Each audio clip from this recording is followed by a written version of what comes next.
"Doctor, the GLP-1 medication you gave me worked. It suppressed my hunger. It calmed my cravings. But I still did not lose any weight. Why?" Welcome to your daily health briefing. I'm Dr. Albert Tackett. This show is here to help you navigate the complex U.S. medical system, one step at a time. Whether you are decoding a new diagnosis, fighting for a referral, or just trying to stay informed, you are in the right place.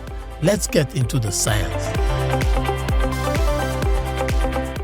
Now, this is the story of my patient, Debbie. Debbie is 25 years old, has class 1 obesity, so basically her body mass index is 32, and she's trying to lose about 40 pounds.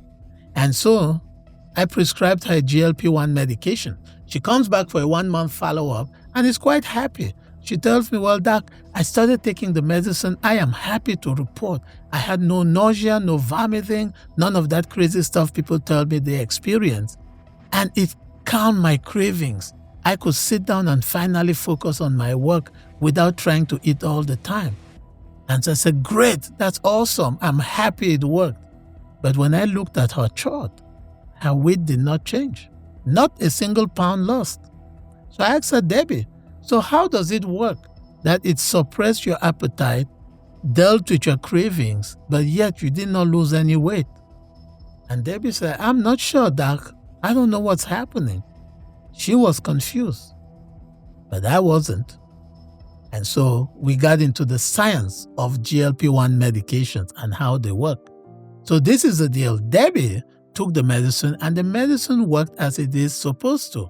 It suppressed appetite, worked in the brain by suppressing hunger signals. It worked in the stomach by making her feel full sooner, slowing down gastric emptying, keeping food in the stomach longer. But let me tell you what the GLP-1 medicine cannot do. It cannot cut your hands. It could not cut Debbie's hands. It could not cut her feet. It could not cut Debbie's hands from picking up a fork and a knife or snacking, and it could not cut her feet from running to the food pantry. And when I said this, Debbie started laughing. And she laughed because she understood exactly what I was saying. And I asked her, "Debbie, do you think you eat emotionally?" And she reluctantly said, "Yes, doc. I think when I get stressed out, I eat." And that is the crux of the matter. Because GLP-1 medications are not psychiatric medications. They can do all the things they are designed to do. But we still have the behavioral problems that come with obesity. Remember, most of the time when we eat, it's not because of hunger. We eat out of boredom. We eat because we're trying to calm our nerves or some anxiety or reward ourselves for food, or we eat because we are stressed, depressed, or anxious. Most eating in America is not from hunger. So the medicine is in one lane working and trying to suppress hunger, but we are here eating when we are not hungry. And secondly, the medicine slows down food from leaving our stomach, assuming that we are going to eat foods that are dense, protein, vegetables, carbs, heavy. On the other side of the equation, we are drinking smoothies, eating cake and pastries, things that do not really stay in the stomach for long naturally. And so the medicine is working on lane A, we are operating in lane B, and that is what I call the Ozempic bypass. We are bypassing the medicine's mechanism. We are bypassing the effect of the medication. And this is where Debbie was. This is where she found herself. The medicine worked. She was operating on a different track. She was eating out of stress. The medicine was trying to stop her from eating out of hunger. And that is the Ozempic bypass. And you know who else has experienced that? Many patients I counsel on obesity management when they're taking GLP-1 medications or any other weight loss medicine, because weight gain is usually, for a lot of people, primarily a behavioral problem, right? When we are stressed out, we look for food for comfort. And then remember that in America and in many other countries, but it's much more prominent in America, food intake has been separated from a nutritional value. We do not eat for nutrition. We eat for entertainment, right? There's a Super Bowl. We have all sorts of goodies there. Most people are not eating because they're hungry. You go to the basketball game or the football game, half of the people are at the food stand. But these games happen at 8 p.m. and a lot of people already ate dinner before getting there. Or many people had eaten before even getting there. But what happens? You see food, you eat. Are you hungry? I don't know. The food is there, so I eat. That is the same thing, and that happens even at our places of work. At your job, you're sitting there at your cubicle, minding your own business, and all of a sudden, David, your co-worker, says, "Hey, Sarah, I just stopped by Dunkin' Donuts and I brought a box of donuts. Do you want some?" You grab one or two because you don't want to disappoint David, who went out of his way to get something nice for you. Now you eat 2 donuts, which are 600 calories, without being hungry. And that is how food has become entertainment in America and exerts a bypass on the mechanism of action of GLP-1 medications, hence the term Ozempic Bypass. But how do we fix this problem? I mean, I know you're thinking to yourself, well, Dr. Takem, thank you. You sound very smart. You've explained this thing very well. What has that got to do with me? I'm glad you asked. Because to everyone who is in the same situation like Debbie, I am going to give you what I call the Ozempic Filter.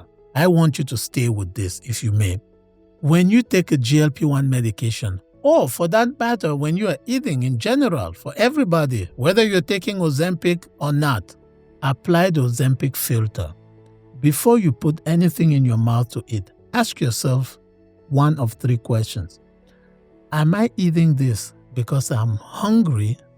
If the answer is yes, please look for a protein-high source of food.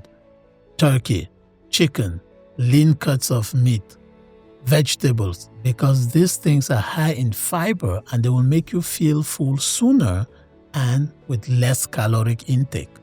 Secondly, ask yourself, am I eating this because the food is just sitting there, like David brought the box of donuts and they're just sitting there, or am I really hungry? If the answer is because the food is just there, please take the food, put it in the trash, or get out of the room if you don't want to offend another David, or let him know you're not hungry. Thank you, I appreciate the effort, David, but I will pass. I'm not hungry.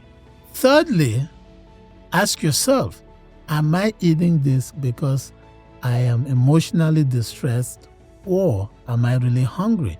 If you're eating it because you're anxious or emotionally distressed or depressed, or you just got bad news, and generally when you have bad news, a cone of ice cream or a bucket of ice cream is your stress reliever, stop. Call a friend. Meditate. Go out for a walk.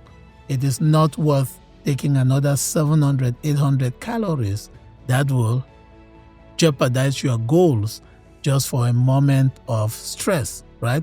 So there you have it. That is your Ozempic Filter. Before you eat, ask yourself, number 1, am I hungry? Number 2, am I eating because of boredom and the food is just sitting there? Or number 3, am I eating because I am stressed out? If you apply that filter every time, it's going to work.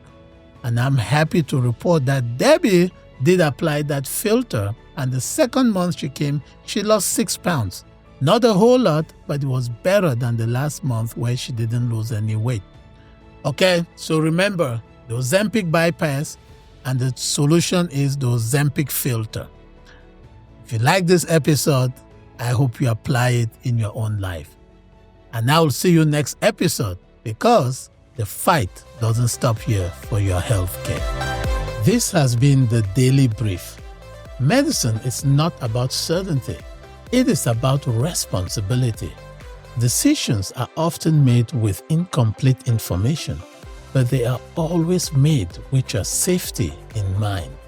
In a system that can feel rushed and fragmented, you deserve clarity, continuity, and an advocate who sees the whole picture.